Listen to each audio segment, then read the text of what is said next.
بسم الله الرحمن الرحيم الحمد لله رب العالمين والصلاة والسلام على سيدنا ومولانا محمد وعلى آله وأصحابه وأزواجه وذريته أجمعين. اللهم ربنا أرنا الحق حقا وارزقنا اتباعه وأرنا الباطل باطلا وارزقنا اجتنابه. اللهم أرنا حقائق الأشياء كما هي رب، زدنا علما وعملا وإخلاصا يا رب العالمين.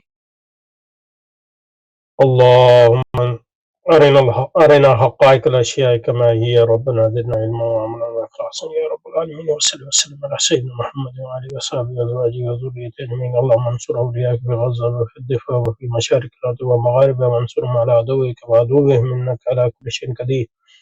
اللهم فرج عنا من عبادك في غزة وفي الضفة وفي مشارق الأرض ومغاربها. اللهم نفس كربنا وكربهم، ثبت أقدامنا وأقدامنا والطف بنا وبهم يا أرحم الراحمين يا رب العالمين. صلى الله وسلم على سيدنا ومولانا محمد وآله وصحبه وأزواجه وذريته برحمتك يا أرحم الراحمين. آمين آمين آمين. Okay, let's start with the actual article. Why is the neoliberal system of rule so stable? This is a loaded question. Firstly, we need to know what neoliberalism is, and then rule. The neoliberal system is a political system as well as economic system. And why is it stable? First, we will ask whether it is stable. It's possible that there is no opposition to it, or no hardly any opposition to it, especially in the first world. At least not any active opposition. That might be true, but that doesn't prove that it is stable. A system can be stable because there are no alternatives. The system can be stable for many reasons.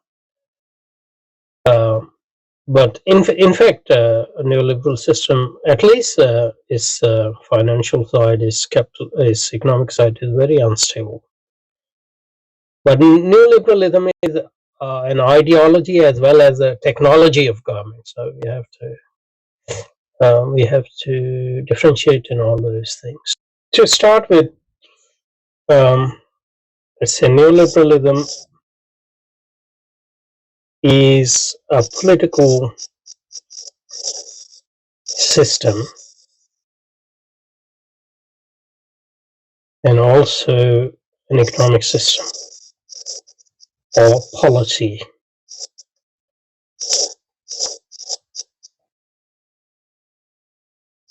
Because obviously system is still a capitalist system. These are different ideologies of capitalism. Neoliberalism that's one distinction. So some people just focus on its political side, the other focus on its economic side. But there's also a socialization which is related to it. So it's a life world as well, in a sense. So it's a phase of capitalism, in a sense. And it has its historical origins and historical reasons and causes, which are important to understanding neoliberalism. Okay, that's the first thing. Neoliberalism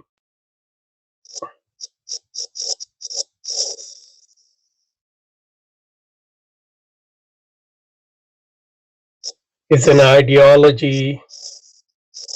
As a system, it's talked about a lot. But it's also a technology of government.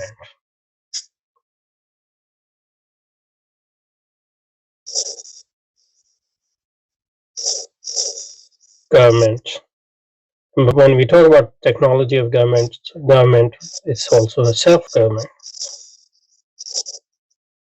And that includes government of individual by himself or herself, so that's self-governance, and governance of individual by society and the rules and state, etc. Governing society, governing state, etc. So we should. So these two different distinctions are important.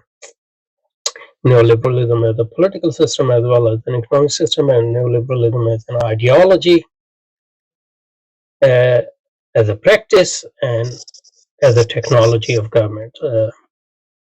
And and I think we should look at freedom in the same way. Freedom is an ideology, a practice.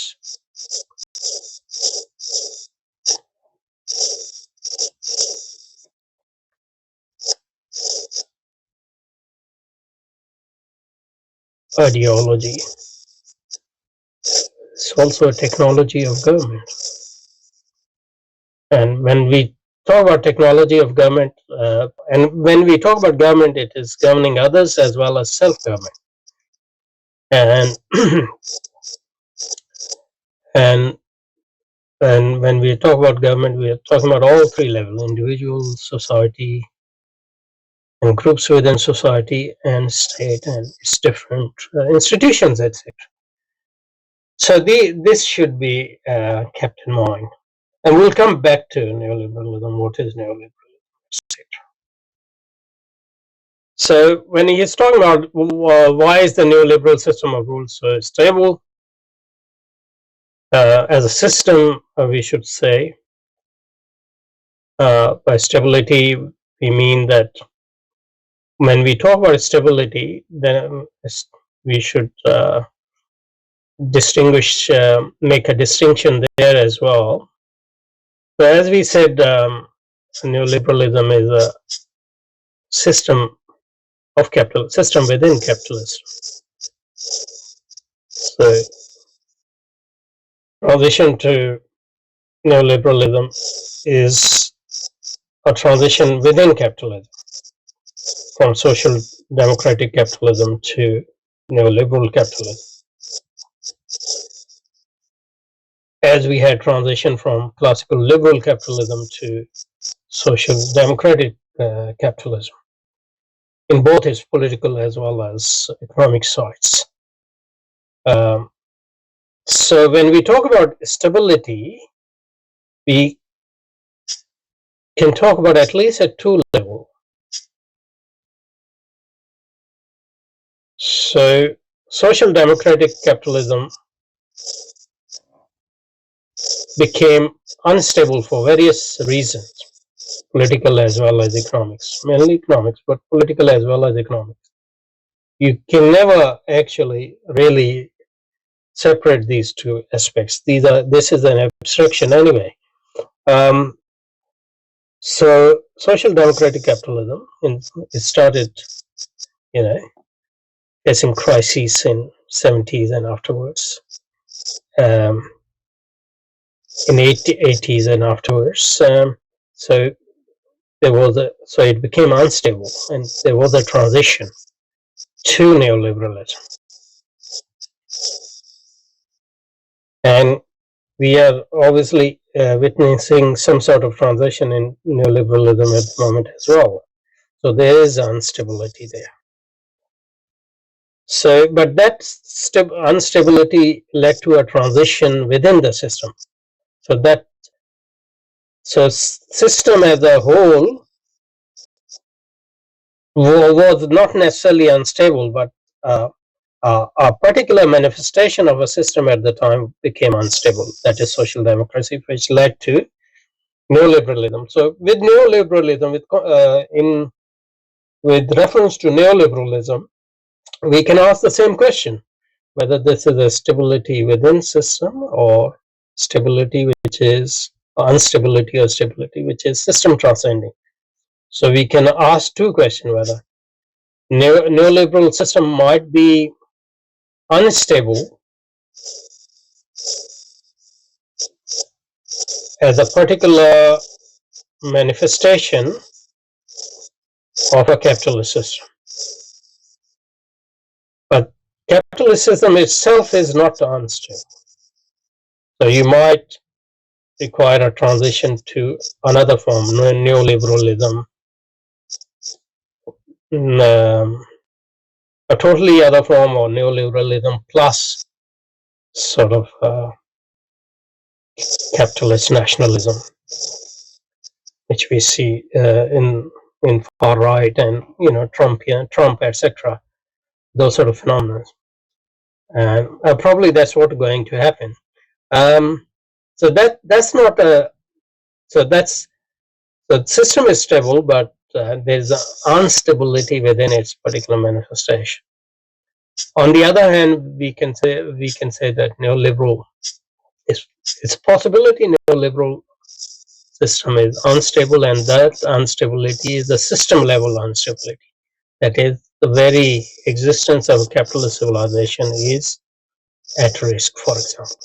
So when he's talking about the system is stable, he might be talking about system level stability, which doesn't exclude or preclude um, instability at its manifestation level, like at the neoliberal manifestation level. Okay, so this is another important distinction. Okay, so why is there hardly any opposition to it? When you talk about opposition, there are opposition, but there might not be system level opposition, or might not be very powerful opposition, for example. And this question sort of reminds us of Marcuse's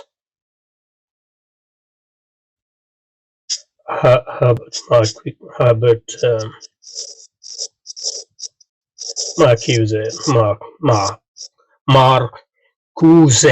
Marcuse, that's German Jewish philosopher who migrated to America. He's a Frankfurt School, or at least critical theory. And he said that capitalism leads to one-dimensionality. And he emphasized the power of capitalism to incorporate opposition, which leads to one-dimensional man, etc. So this new German Korean philosopher might be angling for something similar. I haven't read it, so we'll see. Okay, but I'm just going to flag this. We might have to look at Marcuse a bit, which is important in general anyway, because Marcuse was reflecting on the weakening of Marxist revolutionary attempts to overcome capitalism, for example, and the failure of student movement, and later protesting to something more systematic or system level resistance. And obviously it's talking about great divide between rich and poor. So relative inequality is a hallmark of neoliberal capitalism. Tremendous increase in relative inequality is a hallmark of neoliberal system of rule. Because one of the hallmark of social democratic capitalism was decrease in relative inequality. So that's just the heading. We'll start from the actual one next time, inshallah. Subhanakallahumma wa bihamdika nashhadu an la ilaha illa anta nastaghfiruka wa natubu ilayk. Wa salli wa sallim ala sayyidina wa mawlana Muhammad wa ala alihi wa sahbihi wa azwajihi wa dhurriyyatihi ajma'in. اللهم صل وسلم دائما ابدا على حبيبك خير الخلق كلهم